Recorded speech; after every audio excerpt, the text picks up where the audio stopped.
हर हर महादेव, जय भोलेनाथ। नमस्कार, मैं साधना पांडे मार्गदर्शन पे आपका स्वागत करती हूँ।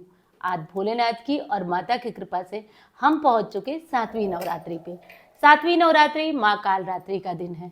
7वीं नवरात्रि पर देवी कालरात्रि की पूजा की जाती है, देवी काली की पूजा की जाती है। जैसा कि आप जानते हैं, इनका स्वरूप तो काफी भयानक है, परंतु भक्तों पर उतनी ही ममता, उतनी ही करुणा बरसाने वाली माँ होती है। माँ करुणामयी, माँ ममतामयी होती हैं। माँ की कृपा अगर एक बार भी भक्त में पड़ जाए ना, बल्कि मैं तो कहूंगी कि 9 रूपों में सबसे श्रेष्ठ रूप कालिका स्वरूप है, कालरात्रि स्वरूप है। स्वरूप जरूर विकराल है, जरूर भयानक है, लेकिन माँ उतनी ही दयावान रूप में अपने भक्तों को अभय प्रदान करती हैं, अपने भक्तों के जीवन से दुखों और कष्टों को नाश करती हैं। तो इतना महत्वपूर्ण है माँ काली का या कालरात्रि का ये 7वां दिन। माँ कालरात्रि की पूजा के लिए सबसे जो उत्तम समय होता है वो शाम का समय होता है। शाम का समय, शाम को अंधेरे में ही माँ काली की पूजा की जाती है। वैसे तो जो तंत्र शास्त्र के पुजारी होते हैं वो रात्रि में करते हैं, परंतु प्रदोष काल में जो अन्य भक्त होते हैं वो माँ की पूजा कर सकते हैं।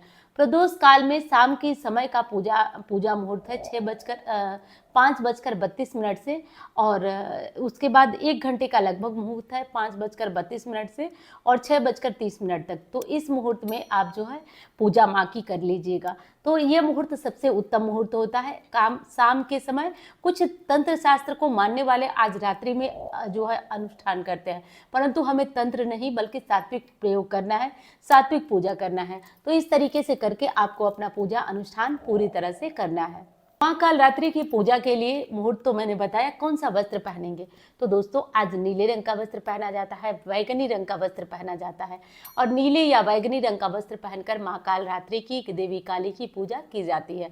लेकिन इसका मतलब ये नहीं कि आप लाल पीले वस्त्र नहीं पहन सकते। आप बिल्कुल लाल और पीले रंग का वस्त्र पहन सकते हैं। लाल पीले वस्त्र पहनकर भी आप देवी कालरात्रि की, देवी माता काली की पूजा कर सकते हैं। तो इस तरीके से आपको ध्यान रखना है। दिनों के अनुसार आज आप भोग क्या लगाएंगे, तो दोस्तों आज माँ कालरात्रि को गुड़ का भोग लगेगा, या गुड़ के बने हुए जो पकवान होते हैं, मिठाइयाँ होती हैं, आप उनका भी भोग लगा सकते हैं। सब मिलाकर गुड़ उसमें आवश्यक है, इसलिए आप घर में बनाएं या सीधे गुड़ का भोग लगाएं। लगाना अनिवार्य है आपको। तो गुड़ का भोग लगाकर माता कालरात्रि को प्रसन्न किया जाता है। माँ कालरात्रि की पूजा करने से आपके जीवन से दुख दूर होता है, कष्ट दूर होता है, और किसी भी तरह का शत्रु भय है, कोई काम आप बहुत दिनों से पूजा कर रहे हैं वो नहीं पूरा हो रहा है, तो आज आपको विशेष उपाय आगे आने वाली वीडियो में बताऊंगी।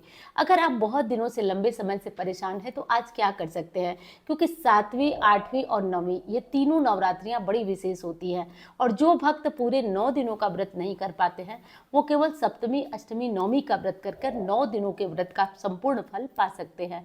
तो यदि आपका मन है 9 दिनों का करने का, आप नहीं कर पाए हैं, तो आप सप्तमी, अष्टमी, नौमी यानी कि कालरात्रि माँ, महागौरी माँ और सिद्धिदात्री माँ, ये 3 देवियों का पूजन करके, व्रत करके आप 9 दिन की नवरात्रि का संपूर्ण फल प्राप्त कर सकते हैं। वीडियो पसंद आ रही है तो लाइक करना आप लोग भूल जाते हैं, लाइक करना मत भूलिएगा, और चैनल को आप सब्सक्राइब नहीं किए हैं तो ज़रूर कर लीजिएगा। इससे मेरा भी हौसला वर्धन होता रहेगा, मुझे भी अच्छा लगेगा, और आपके पास जरूरी जानकारियां बिल्कुल समय पे पहुंचती रहेंगी। माँ कालरात्रि की पूजा के लिए जैसे मंत्र मैंने बताया, उस मंत्र के लिए सबसे अच्छा मंत्र तो ये है कि देवी की उस स्वरूप का ध्यान किया जाए जो काली स्वरूप है।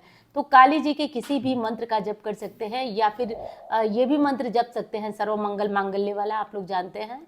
और इसलिए इस मंत्र का अब जप नहीं करना चाहिए। तो बार बार जप नहीं करना चाहिए, ये मैं बता रही हूँ कि बार बार जप नहीं करना चाहिए, पूरे दिन में कभी भी नहीं जप करना चाहिए।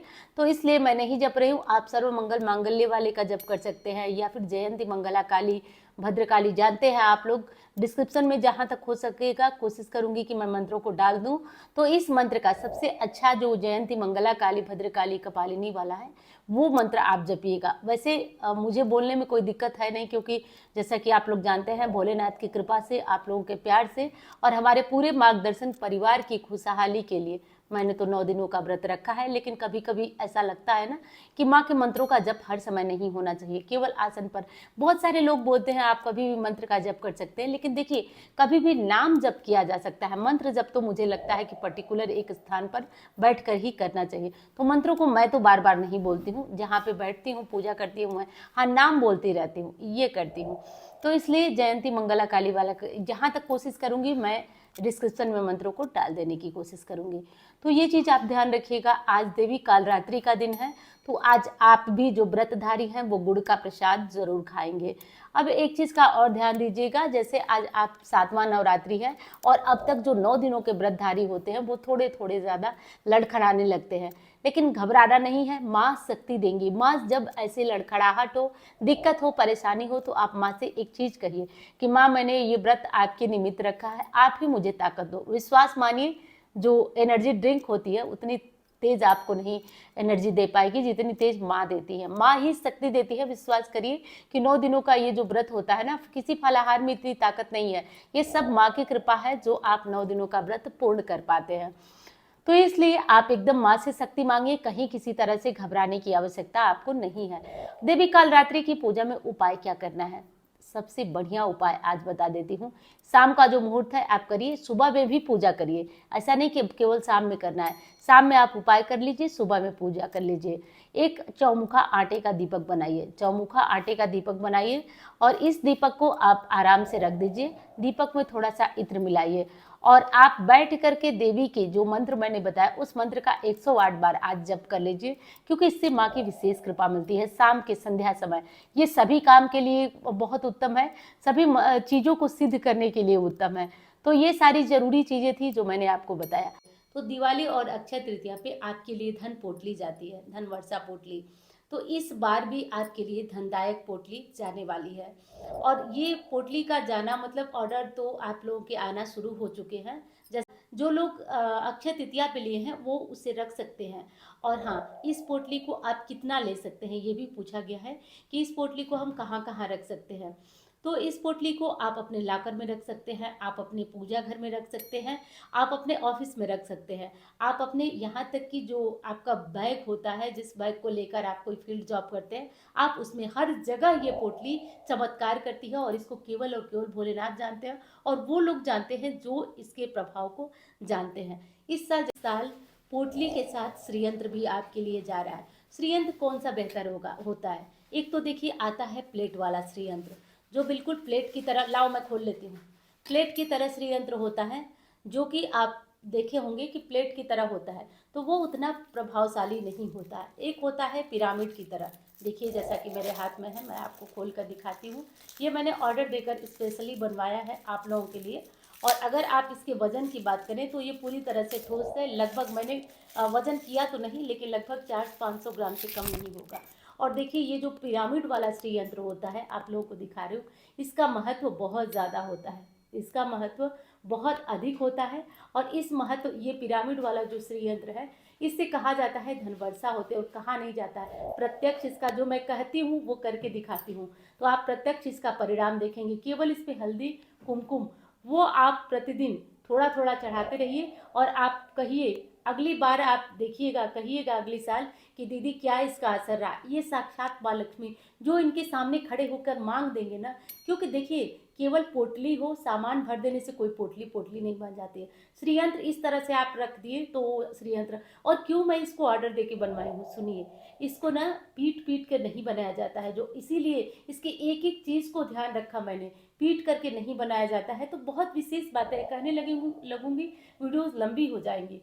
तो होता यह है कि इसको बहुत विशेष तरीके से तैयार भी कराया गया है, क्योंकि मैं चाहती हूँ ना कि ये जो चीज़ें आपके पास पहुँचे तो मुझे बहुत यश मिले, मुझे बहुत नाम मिले और आपका प्यार मिले, बस उसके लिए ये प्रयास जारी है।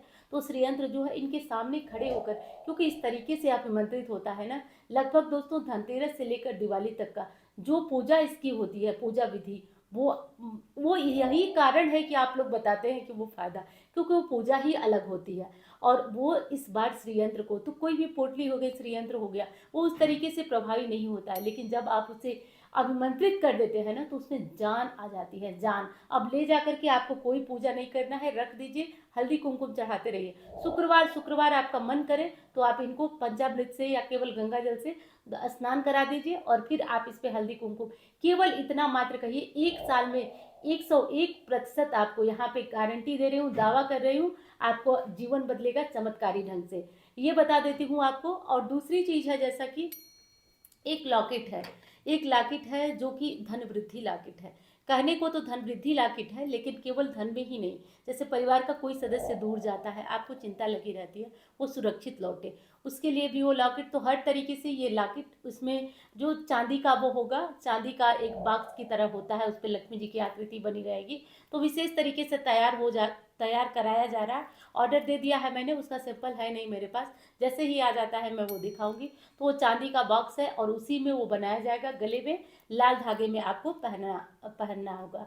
तो वो चांदी में रहता है तो ऐश्वर्य की प्राप्ति कराएगा। आप उसे सोने के चेन में न पहनिएगा, अगर चांदी की चेन पहनना चाहे तो चांदी में पहनिएगा, क्योंकि चांदी सफ़ेद चीज़ है, शुक्र को आकर्षित करता है, मजबूत करता है। और वो लॉकेट का तो काम ही ये है कि आपके जीवन में कहीं से कोई रुकावट आ रही है धन की, कहीं से आपके पितृदोष के कारण आ रही है, कहीं कुछ दिक्कत आ रही है, तो वो सब रास्ते आपके खोल देगा, धन आने के मार्ग खोल देगा। जिस तरीके से मैं पूजा करती और कराती हूँ, उस तरीके से निश्चित रूप से किसी के घर ये चीज़ें पहुँच जाए तो चमत्कार करती ही करती है। पूजा का असर नहीं होता है, यह अभिमंत्रित करने का असर होता है, जो आपको चमत्कार बिना कुछ किए दिखाता है। तो ये सारे जो प्रोसेस है वो दिवाली की रात होने वाली है दोस्तों।